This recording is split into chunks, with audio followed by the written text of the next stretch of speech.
This is the Cloud Atlas Sextet?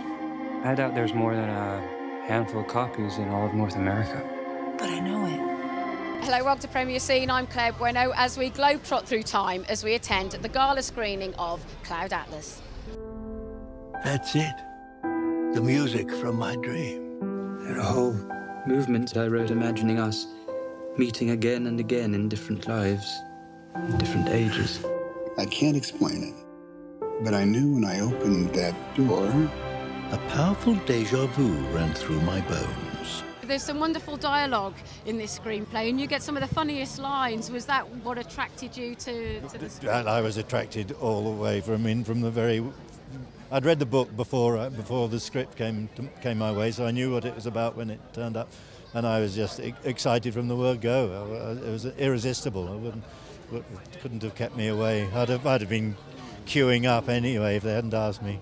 You're playing multiple characters over a period of time. We're dealing with a theme of reincarnation, or one of the themes. So when you're approaching each character, were you thinking of the essences going through being the same, or did you see them as different people? Really? Different people, and just trying to get it absolutely right for each different story, really. And so, as an actor, you don't think about the big themes, and you think about getting your acting right and getting your character right. I was in a nightmarish cafe, and the waitresses, they all had the same face.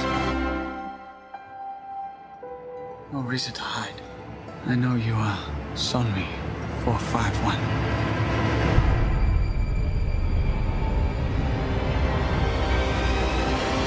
The film is very complex, so as for you as an actor, when you first read the screenplay, was it difficult to digest? No, it wasn't. And what was interesting to me was that you've got 6 different stories going side by side all the time, and I found all of them interesting. I wanted to turn the page, and that's quite something for me because I get bored easily.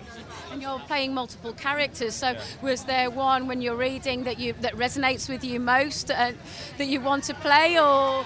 Well, actually, as I recall, they offered me 5 parts originally, and I said, there's a 6th one that I really fancy playing if you haven't cast it already, which was Jim Broadbent's brother.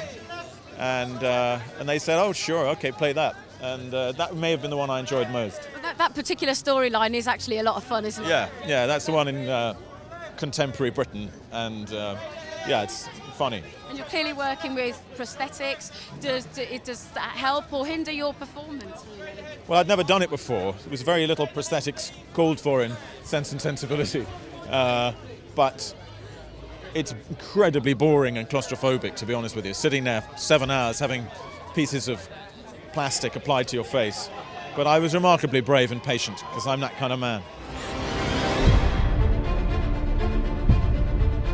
Yesterday, my life was headed in one direction.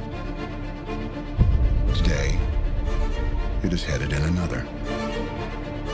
You ever think the universe was against you? Robert, that you play, was just so incredibly moving. And I just wondered how it affected you when you read the sequence in the film. Well, I actually found... I think because in the book he's quite a different sort of character, and the story's ever so slightly different. I remember saying that I found it funny because he seemed such an ambitious person. It was sort of, in a way, it was just different. But people tell me, which I'm very touched by, heartened by, that they find it very moving, and the love story between these two men who actually share so little screen time, but it's actually very affecting. And you believe it, and I'm thrilled that that's the case. But I didn't know that it was going to happen. There are many themes that transcend through the film, and one of them is eternal love. And this particular scene that you play actually, I think, accentuates that. Is that something that you felt as well? Yes, love, lasting and touching people who live after, reverberating through later generations. I love that idea, certainly. And for you as an actor, you're getting to play multiple parts, men and women. Yeah. It must be, what is that like for you? It must be such a lot of fun. Oh, it's amazing.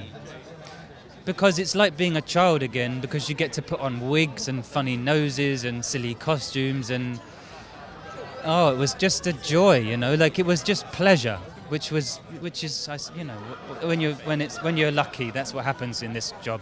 Yeah. When you're taking on roles like you are, and do you ever think about that you're going to be having to maybe use prosthetics and the difficulties that working through those really as a performer? You don't really think about those things in advance. It's just when you turn up on the day and have to do it that it's...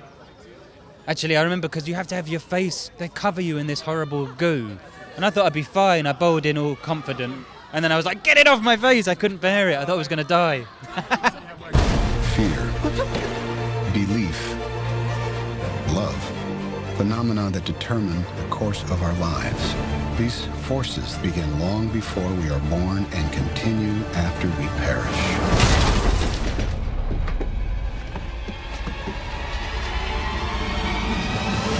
I have to commend you on the amazing makeup. Yeah, that wasn't anything to do with me. I just sat there and got it put on my face. So was that actually makeup? I wasn't sure whether it was some kind of performance capture that they used on you. No, it was all, they kind of went back to kind of the old school kind of basics, really. It was almost like sort of rep theatre or pantomime. You know, we were literally having noses stuck on our faces and big wigs and teeth, and, you know, so it really has a sort of pantomime, playful quality to a film that's kind of, you know, very ambitious and has big ideas. You know. It is ambitious. I kind of got the impression from when I saw the film that life is almost cyclical. It goes around, doesn't it? Did you find that as well when you read the script? Yeah, I mean, especially for me and the stories that I told, because I sort of tell the stories of slavery and trying to, you know, the abolishment of slavery and the problems within that sort of, you know, mindset. And then I then played another character way in the future where you're going through exactly the same problems but just in a different time, you know. So yeah, I mean, things just go in cycles, you know. Did you find that you had a thread of your own with playing these characters, that they were effectively the same person transcending time, or did you see them as individuals? No, I mean, I did. I really felt like I was sort of playing a soul that kind of progressed and advanced as the sort of story went on. You know, because the two characters that I play are actually telling a very similar story. You know, so the character of Adam Ewing is kind of unconsciously sort of changing the course of human history by his acts of kindness, which then progresses into the character Heiju Chang I play, who's very consciously aware that whatever decision he makes will have, you know, huge impact in the world that we live in, you know. And karma. And karma, big theme in the film, yeah. Our lives are not our own. We are bound to others.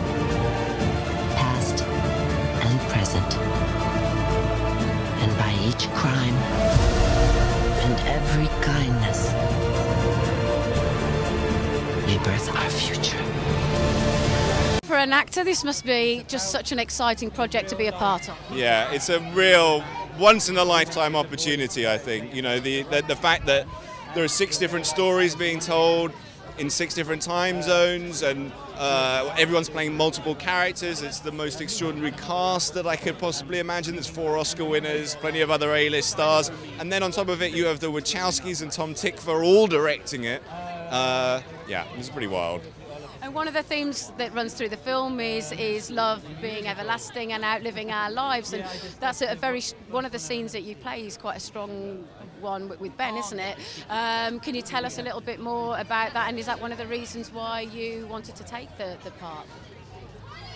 Well, actually, I just wanted to be involved because I thought it was such an extraordinarily ambitious project. And it's not like any film I've ever seen. I can't say to you it's like this meets that, because it isn't. It's not like anything meets anything else. It's like, how could someone reinvent a feature film at this point? You know, you would think everything's been done before, but I feel like actually they've done something completely new and different here. The interesting thing was when I saw it, like my friends and I we were chatting, and the film credits had rolled, and we were just talking about it because it was so wonderful. And I'm just wondering, for you as an actor reading the script, it must have been so exciting. Yeah, it was really exciting to read it the first time, and it was really exciting to see it the first time, and I have to say the second time as well. Though, you know, if they'd have screened it half an hour after the first screening had finished, I would have gone back in and watched it again right away. And there's a film obviously that uses effects as well, but it's a very character-driven plot. So is that something that's important to you as a performer, that it's not spectacle driving the story, it's actually the story itself? Well, I think always in terms of story you want to work on things that are driven by character. Character should drive plot, but you know, also you've got these extraordinary filmmakers who are capable of working with all the technology and making it look like a futuristic world that I kind of go, oh, I would quite like to see that world. So that was fun. I won't let you go again.